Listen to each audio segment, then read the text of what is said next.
railway station standing as a colonial palace for transportation. A landmark hotel preserving a piece of Britain's bygone empire. And a street where the first college of Western education in India still stands. They are all here in Kolkata, the crown jewel of the British Raj.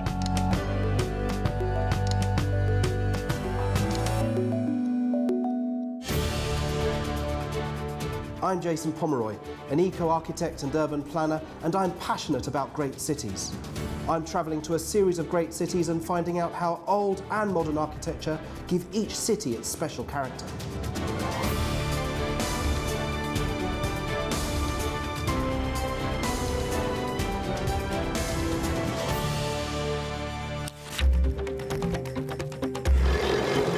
British traders arrived in Kolkata in the 1600s. Representatives of the East India Company came mainly for trade, but in time assumed sovereignty over the subcontinent. The British ruled India for more than 300 years. Kolkata in West Bengal became the capital of British India from 1772 to 1911. And present-day Kolkata is proud to be called the cultural capital of India.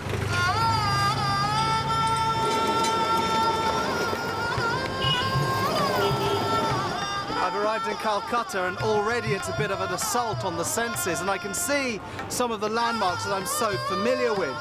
For instance, the Howrah Bridge, and I can feel the sense of hustle and bustle of this ancient capital already.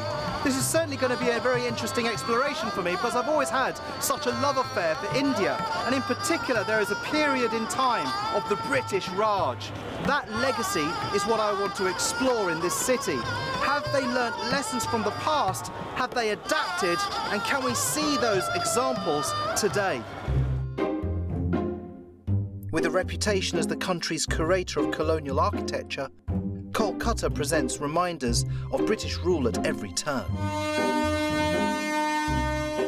The Indian railway system was a British contribution that has become an integral part of travel across the subcontinent till this day. This is the iconic Howrah Station, one of India's oldest railway stations.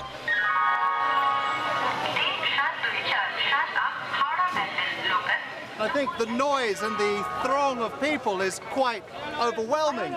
But what I find truly amazing about this place is that we've got to bear in mind that during the days of the Raj, there were 2,000 British Indian civil service workers who actually administered over 300 million people across the subcontinent. Now, how do you do that? The way that you do that is by thinking about an extensive railway network, and Howrah Station is one of those particular landmarks. This palace to transport, this red brick edifice, is really quite outstanding. This 1905 transportation palace was the creation of London architect Halsey Ralph Ricardo.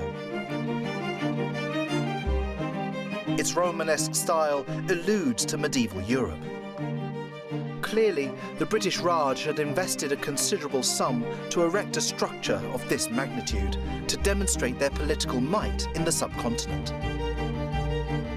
This, even today, is quite a striking building, but in its time, in its heyday, this would have been really awe-inspiring for the local. But for the British Raj, it was a symbol of modernity, technological ingenuity with its very vast rail network, and certainly a symbol of power, prestige, and opulence. Howrah Station is one of 4 intercity rail stations serving Kolkata. In 1854, the first train chugged out from the station's single platform. Today, with 23 platforms, Howrah handles more trains than any other station in India.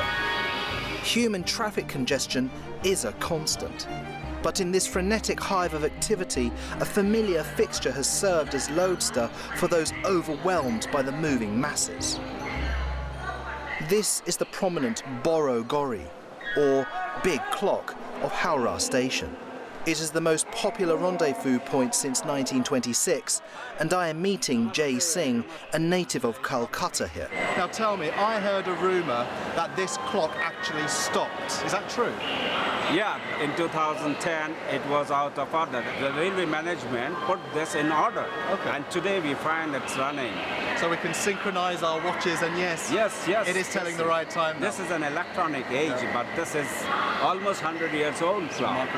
This is the final stopping point, if I'm not mistaken, for the railway system. Is that correct? Yeah, and you'll find the heights of this railway station on the platforms and the structures of these buildings. These are all historical.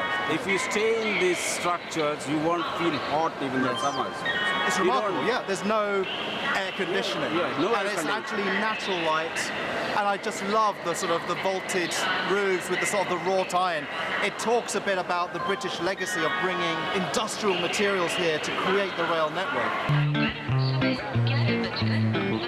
As one of India's biggest railway complexes today, and perhaps the nation's busiest passenger hub, Howrah Station has earned the title Gateway to Kolkata.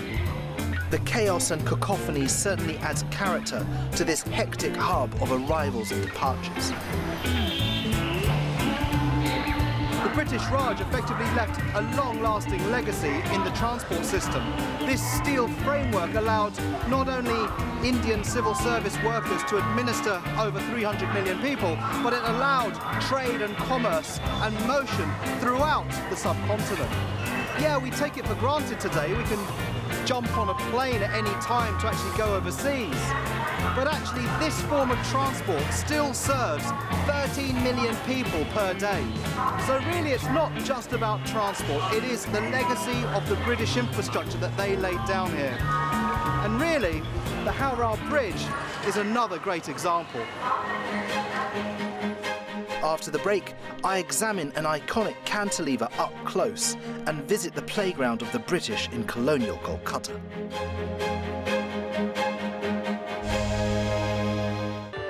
Linking the station to Kolkata is the Howrah Bridge,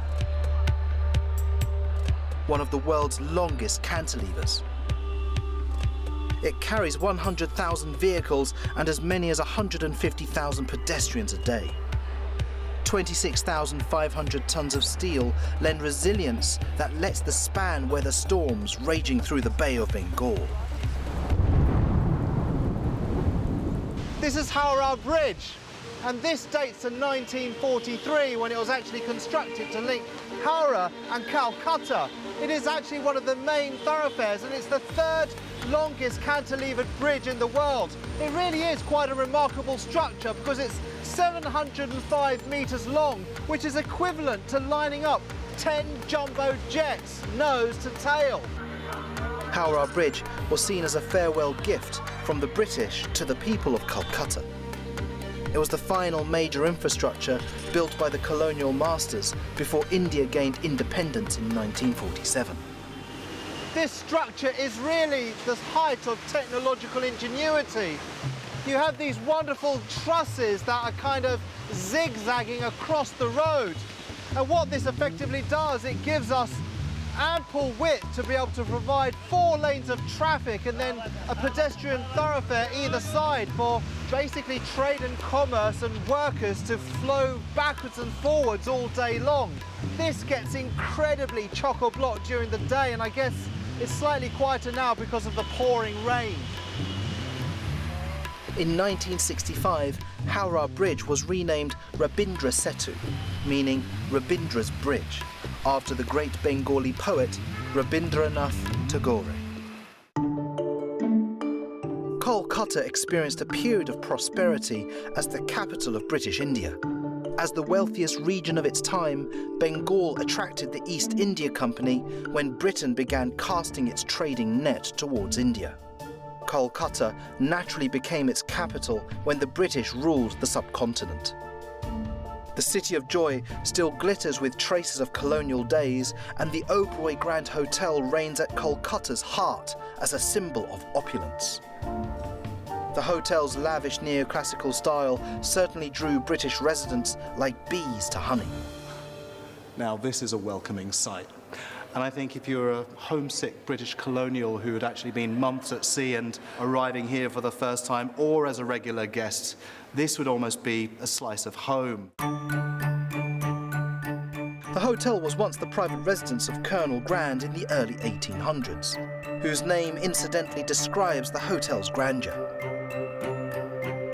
Look at this as well. I mean, this wonderful domed ceiling characterized by a wonderful crystal chandelier.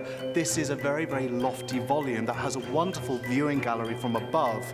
I'm assuming maybe associated with a ballroom so that people entertaining could actually look back down here to see who's arriving. This is basically a meeting place for the British colonial.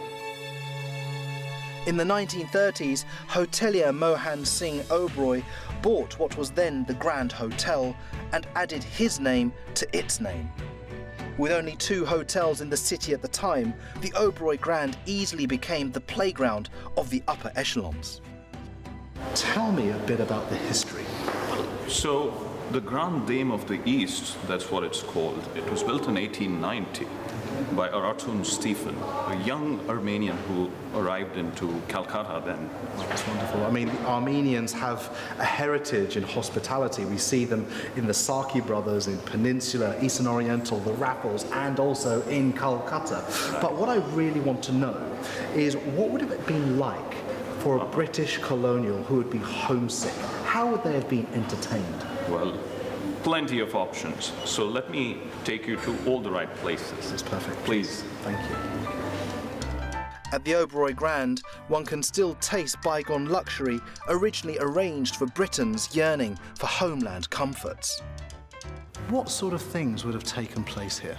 Plenty. I can imagine. You know, if you go back into the time of the British Empire, in the city there were just 2 hotels. And given its grandeur, when you look at the ballroom and its sheer size, so all the various large gatherings, whether it was weddings, Yes. annual general meetings of the then companies, Yes. ballets, cabarets, and talking about music, the story of jazz in India started from Kolkata. That's remarkable. Now, I heard that there was a rather interesting story relating to piglets in this place. What is that about? This was the much looked forward to New Year Eve party that would happen in this ballroom.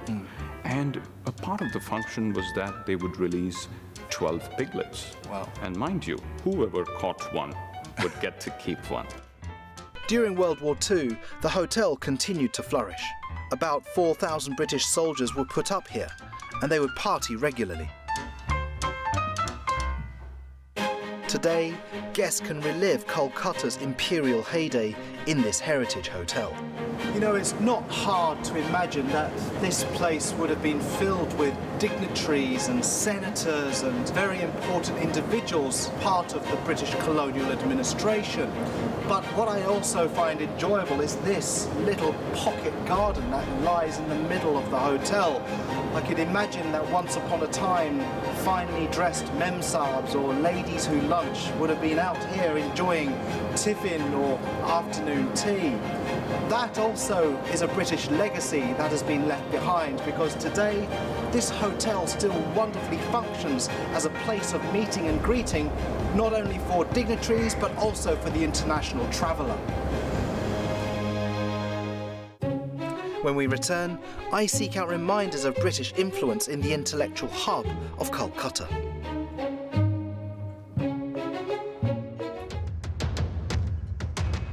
Kolkata is a time capsule of colonial culture.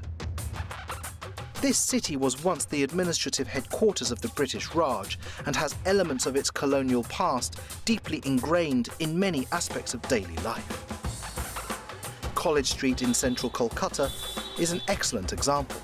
This street derived its name from the presence of many colleges here. And Presidency University is one of its most significant landmarks. Established in 1817, it is one of South Asia's oldest Western-style institutions of higher learning. I am eager to find out the role that this institution has played in propagating Britain's educational legacy. For that, I'm meeting Professor Rai Chowdhury, Dean of Presidency University. please tell me a bit about the history of this place. A lot of colleges were first started inside this institution. For example, the first engineering college, the first medical college, the first institutes of mathematics and statistics and earth sciences were all started here, and then they had lives of their own outside.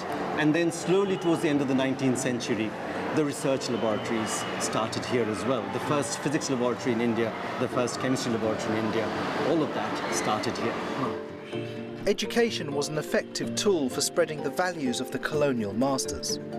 At Presidency University, the British education system had provided a solid foundation for what has been Bengal's preeminent tertiary institution for almost 150 years.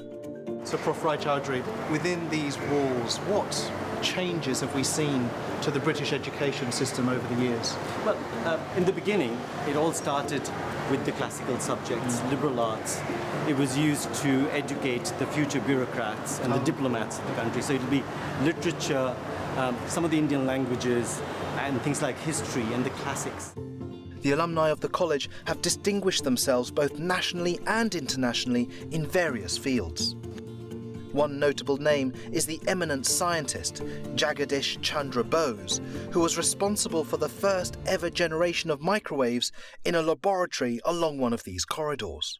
Bose's famous students were people like Saha and S.N. Bose. They together, while they were students of J.C. Bose, were the first people who had translated Einstein's paper on general relativity 1915. Two Bengali students in Presidency College got Einstein's paper first, understood its significance, translated it to English, and that then spread over the English-speaking world. So you can see that, Presidency was already acting as a conduit for information and of research, of new knowledge, creating new knowledge, in the British colonies. In 1870, a plan was submitted for the construction of a building on the premises where the university is now located. The new building was inaugurated in 1874 in the presence of His Excellency, the Viceroy of India. There were unmistakably Victorian references in the architecture. Do you know what? I'm really not sure what I was going to be expecting from this venerated academic institution, but what I do know is that it feels like it's been caught in a time warp. We have examples of that technological ingenuity of the industrial era with the wrought iron beams and the wrought iron staircases. We have exposed stone flag floors and also these roughly rendered walls. But what an interesting experience, because this really does give me a flavour of how students were educated during the British Raj. With its rich heritage and academic excellence, Presidency University remains a coveted destination for scholars from all over the Indian subcontinent and beyond. Just across the street from Presidency University stands an important College Street fixture, the Indian Coffee House. Also known as College Street Coffee House, it has played a vital role in Kolkata's cultural history as the hub of intellectual and political debate. Notable locals like Tagore and S.C. Bose were frequent visitors to the place. With so many academic institutions like Calcutta University, the Sanskrit School, Presidency College sitting cheek by jowl next to each other along College Street, you better have some very good infrastructure in order to be able to allow the intelligentsia to communicate. The coffee shop has always historically been such a meeting place, and here in the Indian Coffee House, it did just that job. When Western education came to Kolkata, it changed the cultural and intellectual landscape of the city. The British needed bureaucrats to help govern this massive country, so they trained native Indians to become civil administrators. This created an intellectual elite that had an immense impact on the city's culture. The atmosphere on College Street is a wonderful hybrid of gritty Indian street culture and British scholastic influence. Nothing says this better than the jumble of bookstores. First editions, pamphlets, paperbacks in every one of India's many languages, foreign titles in and out of print. This second-hand book market is not only the world's largest, but also a treasure trove of genuine rarities.